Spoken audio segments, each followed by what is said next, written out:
Donc, bienvenue sur ce workshop. Du coup, moi, c'est Nicolas Dutrio, sage-femme libérale à Herblay, membre du Collège des sages-femmes, ancien secrétaire du Collège des sages-femmes, et avec ma collègue Christelle Grave, qui est aussi membre du Collège des sages-femmes et qui est surtout sage-femme expert-pompier, auprès du SDIS 34. Nous allons donc vous présenter ce workshop puisque nous travaillons dans le cadre du collège à une possible expérimentation des sages-femmes correspondantes SAMU. Donc voilà le travail préliminaire que Christelle a fait dans le cadre d'un 1, 2, 3, c'est il y a la RMM et d'une RMM et ton master du coup de sciences humaines et sociales. Voilà. Et donc Christelle, je te laisse la parole pour présenter ton travail. Oui, bonjour. Donc bienvenue dans ce workshop. Je suis Christelle Graff, je suis sage-femme hospitalière depuis 25 ans.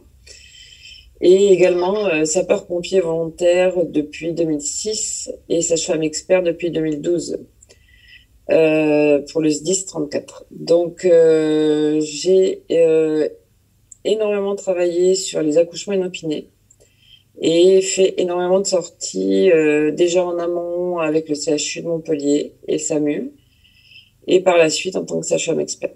Donc je vais vous présenter surtout des résultats et des résultats surtout d'un observatoire. Donc, je vais vous faire une présentation. Je vous montre un petit peu le sommaire. Donc, il y aura une présentation, ensuite la régulation et les équipes préhospitalières. On passera ensuite à la prise en charge de la parturiente, la prise en charge des nouveau-nés, les complications maternelles, les complications néonatales, avec une petite conclusion, et ensuite je vous présenterai donc une RMM, un cas complexe, qui est un cas justement que j'ai moi-même, une patiente que j'ai moi-même prise en charge en tant que sage-femme. Et ensuite viendront les questions et discussions par la suite après ce workshop. Donc, on pense depuis des années que les accouchements inopinés sont peu fréquents. Mais il y a une constatation qui a été faite depuis 2010 d'une augmentation nette. Et bien que les accouchements inopinés ne concernent que 1 à 2% des naissances, ils sont vraiment, vraiment en augmentation, puisqu'avant, c'était 0,5% des naissances. Leur suivi est assuré par l'Observatoire national des accouchements inopinés extra-hospitaliers, donc il est national depuis 2012. Fin 2011, début 2012. Je l'ai démarré, moi, dans l'Hérault beaucoup plus tard.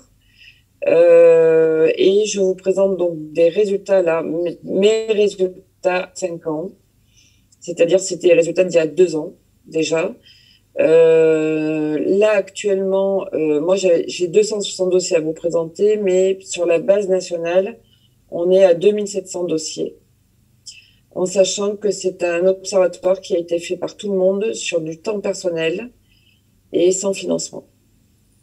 Donc, les critères d'inclusion des AIEH pour le 34 ont une particularité, ça a été d'inclure les équipes médicales et paramédicales pompiers. C'est-à-dire que je suis la seule dans tous les SAMU intégrés dans le national à avoir intégré, en plus du SAMU 34, les équipes 3SM. Et j'ai également intégré également les infirmiers sapeurs-pompiers. Donc, les critères d'inclusion, c'est tout accouchement inopiné hors maternité pris en charge par le SMUR ou le 3SM, qu'il soit réalisé en leur présence ou avant leur arrivée. L'âge moyen maternel est de 30 ans, avec à peu près 43% de deuxième part. Donc, c'est essentiellement la plus grosse population de patientes, et ça, c'est national. Même si dans les rouges, je retrouve la même chose, et 30% de troisième part. Ce qui veut dire qu'on se retrouve quand même également avec des primipares, c'est à peu près 15 à 16%. Les grandes multipares, on en a très très peu. La moyenne du terme est à peu près à 38 semaines et demie, et 87% des patientes ont été suivies pendant leur grossesse. Et elles représentaient quand même, dans 40% des cas, elles présentaient au moins une pathologie obstétricale. Par ailleurs, très peu de ces parturientes présentent des bas niveaux socio-économiques, et je vous donne quand même cependant un taux de déni de grossesse qui est total ou partiel de 7% dans mon étude. Donc, je vous resitue un petit peu la typologie de ces patientes puisque ce n'était pas vraiment des patientes que l'on pensait être des patientes lambda. Ça pouvait arriver, en fait, ça peut arriver à tout le monde. Et c'est pas, comme on le pensait, des patientes qui traînaient un petit peu chez elles. On pensait que c'était dû à des fermetures de maternité. Ça ne l'est pas. Donc, je vais vous faire défiler un petit peu les résultats. Donc, on va parler de la régulation et des renforts. Donc, la régulation, donc le SAMU et les pompiers. En fait, on se rend compte que la fréquence du premier effecteur engagé, eh ben, c'est un VSAV, donc c'est des pompiers, généralement non médicalisés dans 53% des cas. Et dans 42% des cas, c'est une équipe SMUR. Et les autres, généralement, c'est des sages-femmes pour les roues. Donc, renfort. Je vous ai marqué à côté donc un tableau. Enfin, vous avez un tableau avec des renforts. Donc, ça peut être des ambulances privées, des étudiants de sage-femme qui sont en stage au SAMU, des médecins de clinique, parce qu'il peut y avoir des accouchements dans les cliniques. Il y a très peu de non-médicalisation, donc je n'ai pas mis de pourcentage. Des sages-femmes, il y en a beaucoup dans les Rouen. On est un des départements où il y a le plus de renforts parce qu'il y a eu des sages-femmes civiles. Ça s'est passé dans leur cabinet. Il y a donc le fait que je sois sage-femme expert, ça représente à peu près 10% des accouchements que j'ai pu effectuer. Il y a des sages-femmes hospitalières aussi qui, des fois, peuvent partir, mais c'est peu fréquent parce que l'activité a beaucoup augmenté au CHU de Montpellier. Donc, on retrouve aussi des sages-femmes libérales. Le SMUR néonatal, qui a été impliqué aussi. Donc, dans 7% des cas, on a eu besoin d'un renfort de SMUR néonatal, et on verra par la suite pourquoi. Les VLI, donc, c'est les véhicules légers infirmiers, donc c'est quand même 12%. Des VRM, donc c'est véhicule, alors maintenant ça s'appelle VLSM, mais c'est le véhicule sapeur-pompier avec médecin à bord. Et les VSAV qui ont été demandés en renfort dans un deuxième temps pour transporter la patiente. Donc là, on est sur la régulation et je vois pas le titre, je suis désolée. Je ne vois pas le titre. C'est la régulation. Bon, bref. Donc, la fréquence des accouchements, ça c'est important. La régulation et les équipes préhospitalières. Et les équipes. Donc, c'est la fréquence des accouchements au premier appel aux secours médicaux. Ça, c'est important parce que, en fait, on va constater que finalement, et en France, hein, c'est un peu partout, que un enfant sur 4 seulement va naître en présence d'une équipe médicale. Donc, on a quand même 10% des enfants qui sont déjà nés au moment de l'appel. On a avant, donc, non, 18%, pardon. Je corrige. 18% qui naissent avant l'appel, 10% pendant l'appel et 37% qui vont naître entre l'appel et l'arrivée des secours. Ce qui représente finalement que 35% d'enfants nés en présence d'une équipe médicale. Alors des fois, il y a des pompiers qui ont été envoyés en prompt secours, mais ils ne sont pas médicalisés. Donc nous constatons dans les RO que le premier effecteur n'est majoritairement pas médicalisé. Et ceci reflète finalement le biais de repérage des patientes à risque d'AIEH, lié à un score qui est beaucoup utilisé, qui est le Malinas. Mais surtout, il faut se dire une chose, c'est que la médiane de temps de travail chez ces patientes est de 2h30. C'est-à-dire que c'est des accouchements extrêmement rapides. Donc ça, c'est le premier constat. Et par ailleurs, 57% de ces patientes, dans mon étude, avaient déjà envie de pousser à l'appel, mais elles n'avaient pas rompu la poche des os dans 52% des cas. Donc, quand on connaît le Malinas, et c'est dans les critères du Malinas, finalement, c'est des patientes qui sont jugées sur le score non à risque d'accouchement inopiné imminent. Donc, pour noter, j'ai fait une petite note, c'est qu'on pensait que les accouchements inopinés avaient lieu essentiellement la nuit. Et en fait, dans mon étude, c'est entre 4h du matin et midi essentiellement. Voilà. Ça, c'est la prise en charge de la mère. Donc, la position de l'accouchement, j'ai trouvé ça lors de l'accouchement assez intéressant. Les décubitus dorsaux surélevés, ça, c'est parce que ce soit pompier ou médecin, souvent, c'est l'installation qui va être demandée à la patiente et préconisée à la patiente pour la prise en charge de l'accouchement. Et on va se retrouver finalement avec quand même 15% de ces patientes qui vont accoucher au sol. Alors, autre, c'est souvent lors des transports, dans la voiture, assise, voilà. 6% des patientes ont accouché accroupies, et ça, c'est des patientes qui ont accouché avant l'arrivée des secours. 6% également en décubitus latéral, et c'est la même chose que ce que je viens de vous dire. Non, 2% en décubitus latéral, 6% en accroupies, et on a 6% des patientes qui ont accouché dans leur toilette. Et ça, c'était aussi avant l'arrivée des secours. C'est des patientes qui n'arrivent pas à juger, en fait, l'imminence de l'accouchement elle-même. Elles sont surprises par la rapidité de l'accouchement et elles ne font pas le distinguo entre la descente de la tête et l'appui sur le rectum et l'envie de pousser. Donc, c'est pour ça que les enfants naissent dans les toilettes. Et il y a 6% des enfants qui sont nés dans les toilettes. En termes de mode de délivrance, ça c'est un constat que je fais, mais qui n'est pas, qui est typiquement 34 et pas national. J'ai pris uniquement les accouchements faits par les équipes médicales. Hein.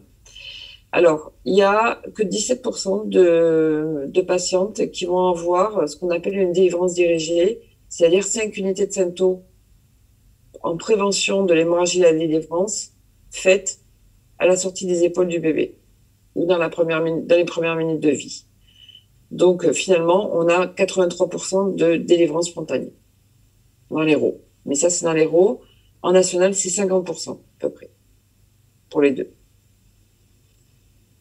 Ça, c'est la prise en charge de la délivrance. Voilà. Donc, en fait, prise en charge de la patiente, c'est la délivrance. Est-ce qu'elle est faite à domicile en préhospitalier ou est-ce qu'elle est faite à l'hôpital? Eh ben, en fait, elle est faite généralement, c'est moitié-moitié. On va dire que c'est moitié-moitié. Parce que les recommandations, il existe des recommandations depuis 2010 de la SFAR, la Société française d'anesthésie et réanimation, et du Collège national des gynécos, obstétricaux de France, qui préconisent donc la délivrance, excusez-moi. Donc, qui préconise donc une délivrance de 5 unités de Sento aux épaules, ça on vient d'en parler. Cependant, j'ai noté dans l'héros quand même une nette augmentation de la délivrance du Sento depuis 2 ans. Avant, en fait, beaucoup d'équipes n'étaient pas équipées de Sento-Sino, ce qui peut expliquer aussi. Nous pouvons noter, alors, juste pour certaines personnes, il faut savoir que la délivrance doit être faite dans les 30 minutes post-accouchement pour éviter en fait le risque hémorragique. Donc on peut noter qu'il y a différentes positions maternelles qu'on a vues précédemment lors de l'expulsion. La forte proportion, donc je vous l'ai déjà dit, de la position en décubitus dorsal surélevé reflète la présence de l'équipe médicale et secouriste. Par ailleurs, ces patientes, comme le préconisent les recommandations, ont une pose de voie veineuse périphérique au moment de la prise en charge, en 90% des cas. Et pour notre étude, donc dans l'héros, on a 97% de présentation céphalique et 3% de siège pour ces accouchements. Par contre, le délai d'arrivée entre la naissance et la maternité d'accueil est de 73 minutes dans l'héros. Donc ça veut dire que pour des délivrances qui ne sont pas faites en préhospitalier, c'est beaucoup trop long. Voilà. À noter que c'est un peu trop long. Je voudrais juste revenir sur le fait par rapport aux positions, comme tu l'as noté, la majorité des enfants seront nés avant l'arrivée des secours, en tout Oui. cas avant l'arrivée des soutiens médicaux, et que les patientes, quand elles accouchent elles-mêmes, elles couchent tout sauf sur le dos. Et qu'il est donc incongru, et c'est un truc que l'on note, nous, au niveau du Collège des sages-femmes, que les recommandations, ou en tout cas les référentiels, prônent un décubitus dorsal surélevé, puisque naturellement, spontanément, physiologiquement, les patientes ne se mettront pas dans cette position, et que finalement, avoir ça comme référentiel, c'est mettre en difficulté les équipes. Et c'est ce que nous voulons pointer au niveau du Collège des sages-femmes. Voilà. Donc là, on va passer à la prise en charge des nouveau-nés. Alors, la température à l'arrivée en maternité, elle est en moyenne de 36 degrés. Donc, c'est des bébés qui sont hypothermiques. Toujours. Donc là, on a un bloc spot. Vous voyez que les températures vont de 32 degrés à 38 degrés. Je pense que le 32 degrés, c'est la situation complexe que je vous présenterai tout à l'heure. Et c'était une hypothermie, en fait, qui était voulue. Bon, pas si basse, mais l'accouchement à domicile est fourvoyeur, en fait, d'hypothermie fœtale. Au niveau du terme et de la prématurité, on a tout à l'heure dit que la moyenne était de 38 semaines et demie à peu près. Et il est intéressant quand même de regarder la fréquence finalement. On a finalement, si vous regardez le tableau suivant, à peu près 16% de prématurité. Donc effectivement, le fait qu'il y ait une augmentation de ces accouchements inopinés, on le verra par la suite, va augmenter et les complications et on aura des situations plus complexes avec de la prématurité et d'autres situations comme des grossesses gémellaires. Donc 83% des nouveau-nés, oui, Nicolas, tu voulais dire Non, c'est par rapport justement à ces 83% de nouveau-nés qui arrivent avec une température inférieure à la maternité d'accueil. Là, c'est de se poser la question à quel moment ils se refroidissent. Ouais, mais et que c'est pas l'accouchement à domicile en tant que tel qui va créer l'hypothermie, c'est plus la prise en charge dans les minutes, voire pendant le transport, qui va probablement être la source de l'hypothermie. C'est entre autres un des points sur lesquels nous voulons vous faire réfléchir pendant ce workshop. Voilà, donc, mais c'est vrai que malgré les techniques de réchauffement mises en place par les équipes préhospitalières et essentiellement le pot, le séchage, la mise du bonnet, on a quand même des enfants qui sont hypothermes. On revient quand même sur le fait que 3 enfants sur 4 sont déjà nés avant et que je pense que l'hypothermie s'est déjà installée. Récemment, j'ai fait une aide par téléphone sur un accouchement inopiné sur un prématuré. Malgré mes consignes et à l'infirmière sapeur-pompier qui était sur place et aux équipes avant les renforts médicaux, au bout d'un quart d'heure, l'enfant était déjà hypotherme. Pourtant, j'avais donné des consignes assez strictes et on avait même fait réchauffer des serviettes éponges. Il a été séché, il y a eu une mise en pot à pot qui a été rapide, puisque c'était un bébé qui s'était bien adapté, et la maman réchauffée aussi. Donc j'aimerais, oui, effectivement, comme dit Nicolas, qu'on y réfléchisse. Ah, voilà. Par ailleurs, 16% des nouveau-nés sont en situation de prématurité, ce que l'on peut corréler avec l'augmentation du nombre finalement, et notamment des grossesses multiples. La répartition filles-garçons, c'est 50-50 à peu près, et le poids moyen est de 3,50 kg pour ces enfants dans l'héros, avec le minimum à 635 grammes quand même, et un maximum à 4,5 kg. L'Apgar noté par les équipes à la prise en charge est coté dans 90% des cas entre 7 et 10, ça veut dire que c'est une bonne adaptation à la vie extra-utérine.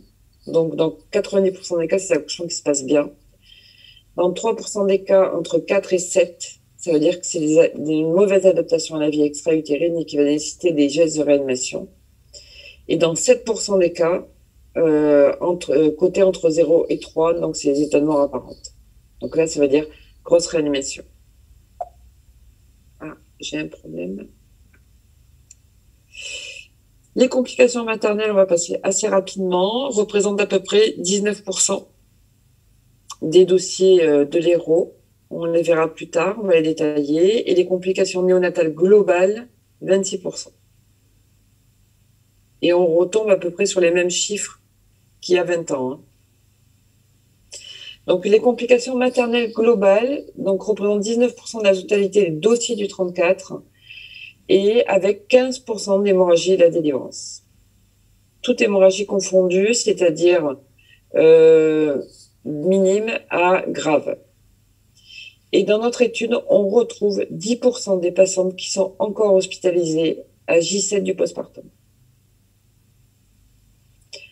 Lors de la prise en charge primaire néonatale, on retrouve 7% de gestes de réanimation avec au moins une aide à la ventilation. Ça, c'est la première chose. Les complications néonatales globales représentent 26% des dossiers étudiés avec 15% des enfants toujours hospitalisés à J7 du postpartum. C'est surtout des enfants qui sont prémas. Faut relativiser. Le taux de décès primaire ou dans les premiers jours de vie pour ces enfants représente dans l'Hérault 4,85% des 258 naissances en extra-hospitalier dans le 34 que j'ai pu étudier en 5 ans. Avec 3 morts fétales et 8 décès liés à la prématurité et une situation très difficile et qui a été très difficile à vivre pour les équipes, une noyade dans les toilettes à 36 semaines, c'est-à-dire quasiment à terme. Donc, en conclusion, on pourra dire que cette étude montre l'importance de l'Observatoire national au long cours sur les AEH qui va continuer et perdurer et montre qu'il existe des disparités finalement territoriales avec des résultats des fois discordants selon les départements. Donc l'observatoire, il a maintenant, moi je suis à 7 ans, mais je vais vous avouer que j'ai à peu près 6 mois de retard de saisie de dossier, autant pour mon observatoire personnel que pour le national, parce que j'y participe, je rentre tous mes dossiers dans le national. Cependant, force est de constater que l'AEH n'est pas un accouchement comme les autres, finalement, car on retrouve dans notre étude un temps de travail médian de 2h30 et un temps médian entre la naissance et la rupture de la pose des os de 10 minutes. Et des fois même 1 minute. C'est-à-dire que la patiente va rompre et la contraction d'après, elle a envie de pousser, elle accouche. Ces patientes sont très difficiles à repérer en amont, sauf si c'est un deuxième et que la première fois, elle a accouché rapidement. Et là, ça peut être évoqué effectivement lors des consultations en anténatal. Le taux de complications maternelles peut être corrélé surtout pour les hémorragies au délai entre la naissance et la délivrance, observé à 53 minutes pour notre étude. Mais moi, je vais mettre un petit bémol. Je vais dire que surtout, c'est des patientes qui accouchent très très vite et le fait d'accoucher très vite est une raison d'hémorragie. Voilà. Ce délai peut être corrélé aussi par le fait que 42% des patientes de l'étude habitent à plus de 30 minutes de la maternité. On va quand même modérer les 73 minutes avec le trajet, en sachant que des fois les trajets peuvent être très très longs. Surtout pour les RO, je parle. Le préhospitalier pour les sages-femmes, donc, est un terrain inconnu. C'est une phrase que j'aime beaucoup, Nicolas, tu le sais. Qu'il faut apprivoiser, apprendre à connaître, ainsi que les équipes qui la composent. Je pense que pour une sage-femme, aller faire du préhospitalier, c'est pas simple. Ça s'apprend. Ça s'improvise pas. Et ces accouchements très rapides, on les vit en maternité, on les a tous vécus. Mais dans une maison, dans une voiture, dans des lieux qu'on ne connaît pas, avec des fois un manque de matériel, ça peut des fois mettre en difficulté. Alors, serait-il possible d'envisager dans l'avenir un renfort systématique des sages-femmes correspondant SAMU, on y travaille, ou experts pompiers? Donc, ceci nécessite une généralisation de la formation aussi des sages-femmes pour intervenir dans les prises en charge des urgences obstétricales et néonatales en extra-hospitalier. Je pense il faut l'envisager et se préparer à le faire. Et se préparer à le faire grâce à des formations. Donc, je vais vous présenter un petit cas complexe. C'est une RMM que j'ai présentée difficilement au bout d'un an et demi, parce que vous allez comprendre que c'est une situation qui est difficile à vivre pour tout le monde, pour toutes les équipes, et même pour les sages-femmes, même quand on a de l'expérience. Et voilà. Donc, je vais vous présenter le cas de Madame X. J'ai pas mis le prénom, une patiente de 29 ans, qui était donc une deuxième geste. Donc, elle avait déjà accouché une première fois en 2014 à terme. Un premier enfant qui allait bien, elle était suivie régulièrement et elle avait eu sa dernière échographie, sa consultation la veille. Elle n'avait pas d'autres antécédents notables et elle réside à 35 km de Montpellier. Elle a appelé le centre 15 à 10h23 pour une rupture spontanée de la poche des os au terme de 30 semaines et elle venait de rompre juste. Elle avait rompu à 10h20. Les équipes qui ont été engagées de façon primaire par le 15 et le 18, ça a été des pompiers volontaires, un VSAV de proximité, de la caserne la plus proche. Dans un deuxième temps, la sage-femme expert, parce que j'habitais pas très très loin, enfin, je fais partie de cette caserne. Donc, moi, je suis arrivée sur les lieux à 10h46. Et le médecin, j'ai demandé quand même un renfort du médecin de correspondance SAMU qui n'était pas très très loin et qui est arrivé à 10h50. L'examen initial de la patiente, c'était donc une grossesse gémellaire monochoriale biamniotique au terme de 29 semaines et 2 jours, chose qui ne m'avait pas été annoncée lors de l'appel. Et cette rupture de la poche des os, elle n'était pas simple, c'était une rupture de la poche des os hémorragique, avec une hémorragie active que j'ai évaluée difficilement puisqu'elle était assise sur son canapé, à peu près à 1 litre. Et je dirais que j'ai vraiment minoré, et c'est difficile d'évaluer l'hémorragie, surtout quand il y a des serviettes, il y avait des serviettes, elle avait essayé de d'éponger, et ça avait atteint, elle avait mis 4 ou 5 serviettes, une couverture, et ça avait déjà atteint le canapé. Son hémo-Q que nous avons effectué de suite était à 8 grammes. Son bilan de la veille, puisqu'elle avait un bilan, était à 12 grammes. Donc, elle avait déjà perdu 4 points d'hémoglobine. Donc, je pense que 1 litre, elle avait perdu beaucoup plus. Elle avait des constantes normales. Et donc, notre conditionnement, ça a été de poser 2 voies veineuses de gros calibre et de la remplir. Et d'effectuer, en fait, de tenter d'effectuer une maturation pulmonaire fétale au cas où, très rapidement, si une naissance avait lieu. Devant en fait la persistance de contractions utérines très douloureuses chez cette patiente depuis 9h30, en fait ses premières contractions c'était à 9h30, hein, vous voyez qu'elle rompt à 10h20. J'ai pris le parti de l'examiner malgré les saignements. Et j'ai retrouvé un col donc à 9 cm avec une présentation très basse. Et donc, la patiente allait accoucher. Donc, il a été décidé donc de rester sur place et d'effectuer l'accouchement sur place. Donc, le bilan que j'ai passé au SAMU et les demandes de renfort ont été donc un renfort SMUR demandé avec une équipe complète et des culots globulaires pour une transfusion à domicile. Un renfort pédiatrique. À l'époque, nous avions un SMUR néonatal, maintenant on a un SMUR pédiatrique, mais il était déjà sur un transfert. Du coup, 2 pédiatres et une cadre du service du CHU néonatal de Montpellier sont venus en renfort avec une couveuse. Et j'avais demandé un renfort obstétrical par une sage-femme et un obstétricien qui n'a pas été possible par manque de place dans les véhicules de secours. Je suis passée par la cellule de régulation et d'orientation périnatale que nous avions à l'époque sur le CHU, pour les prévenir de l'intervention en cours et qui s'organise. Et au vu du bilan initial, décision donc de rester à domicile car accouchement imminent. Donc toutes ces équipes sont parties à 11h20 et 11h30. le premier bébé, la première petite fille, donc, est née en présentation céphalique à 11h29, avec un cordon très court, et elle s'est très très bien adaptée à la vie extra-utérine, puisqu'elle avait un agar à 8,99, et elle pesait 1,2 kg. J'ai dû la ventiler à peu près 3 minutes au ballon.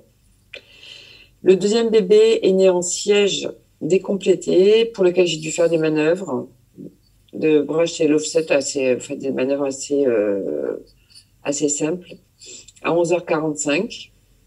Donc il y a quand même oui, il y a une différence de naissance, un temps de naissance assez long. Le cordon était très très court et cette petite fille est née avec un agar à 2. Puis, donc pour moi, une mauvaise adaptation à la vie extra-utérine, elle pesait 1075 grammes et je l'ai ventilée au bas-vue pendant 5 minutes et le relais a été pris de suite par finalement, au bout de 5 minutes, elle allait bien et les pédiatres sont arrivés à ce moment-là. On a effectué effectivement 5 unités de syntocinon pour la délivrance dirigée après la naissance de J2. Et donc, les équipes de renfort, vous voyez, arrivent 5 minutes après la naissance de la deuxième.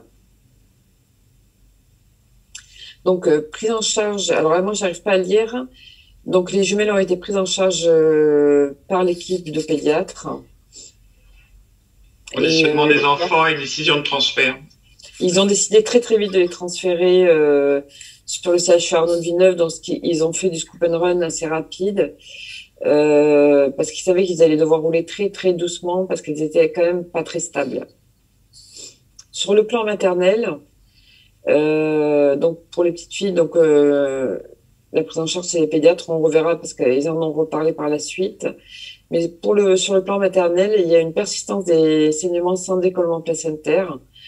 Donc après appel, j'ai appelé le patron du CHU Arnaud de Villeneuve. On a pris la décision avec l'équipe du SMUR de partir et et ensuite de faire des gestes, mais pendant le transfert. Donc on a mis la patiente dans un VSAV. On a posé une sonde vésicale à demeure et on l'a transfusée pendant tout le transport. J'ai fait une tentative de délivrance artificielle sous Calinox, donc c'est tout le monde connaît, c'est voilà, pour éviter une sédation.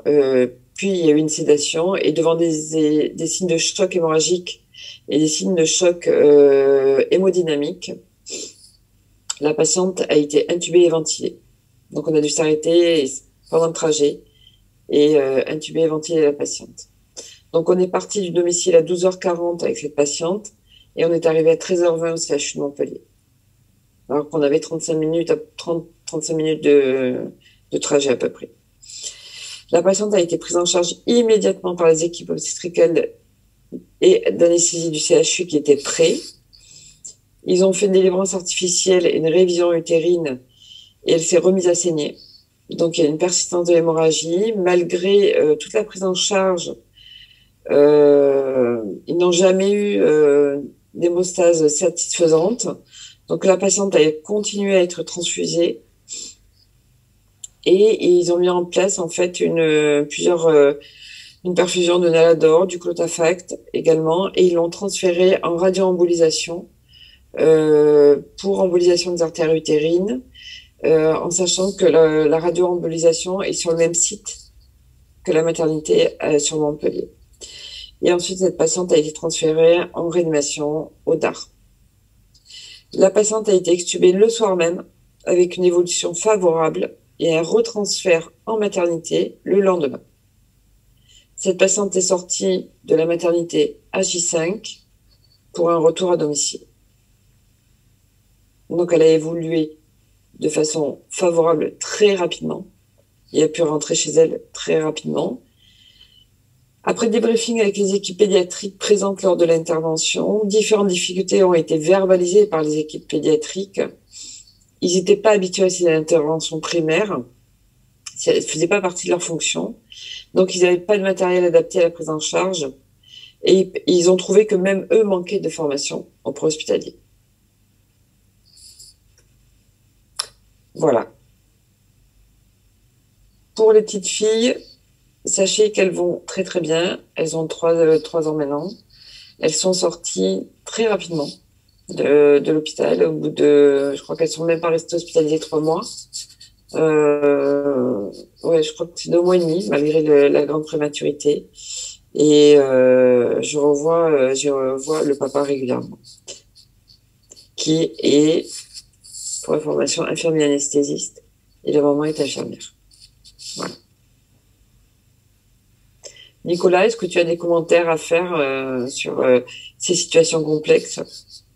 Non, après c'est, voilà, tu me l'as déjà exposé plusieurs fois, mais je suis toujours impressionné, voilà, de ce à quoi effectivement on peut s'exposer. On voit que dans 80-85% des cas, la plupart du temps, ça se passe bien, mais et que tout va bien pour la mère et pour l'enfant, mais qu'effectivement, voilà, la formation à minimum est nécessaire pour ces 10, 15, 20% des fois où il y aura besoin d'intervenir et qu'il y aura besoin surtout de savoir qui appeler et quel renfort demander à partir de l'initial.